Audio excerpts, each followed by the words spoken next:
तुतारीचा गजर करत भारत मातेच्या जयघोषात INS कलवरी पाणबुडीचं माझगावच्या गोदीत स्वागत करण्यात आलं।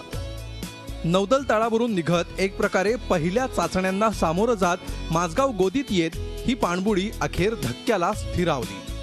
ही आहे INS कलवरी स्कॉर्पियन वर्गातील पहिली पाणबुडी जिचं जलावतरण नुकतंच झालेलं आहे आणि या पुढच्या काळामध्ये तिच्या विविध समुद्रातील चाचण्या या घेतल्या जातील आणि साधारण पुढल्या वर्षी सप्टेंबर महिन्यात 2016 सप्टेंबरला ही पाणबुडी ही नौदलाच्या ताफ्यात दाखल झालेली असेल। अशा प्रकारच्या आणखी 5 पाणबुड्या या माझगाव डॉकमध्ये बांधल्या जात आहेत। सुमारे 1700 टन वजनाची ही पाणबुडी डिझेल इलेक्ट्रिक इंधनावर चालणारी असली तरी या मार्गातील पाणबुड्या या उत्कृष्ट समजल्या जाणार आहेत। व्हायब्रेशन जे काय होत असतं इक्विपमेंटचं ते व्हायब्रेशनमुळे जो नॉईज जनरेट होतो, आवाज जनरेट होतो, तो त्याच्या बाहेरच्या शेलपर्यंत येत नाही आणि अशा प्रकारे सगळी इक्विपमेंट त्या क्रॅडलवरती असल्यामुळे आवाजाची क्षमता इतकी कमी होऊन जाते की समोरच्या शत्रुपक्षाला ते ओळखणं पण कठीण होऊन जातं। ही तिची खास खासियत आहे। टॉर्पिडो आणि युद्धनौकेविरोधी क्षेपणास्त्रांनी सज्ज अशी ही पाणबुडी आहे। समुद्रात सलग 45 दिवस संचार करण्याची कलवरी पाणबुडीची क्षमता आहे। खरं तर 2005 मध्ये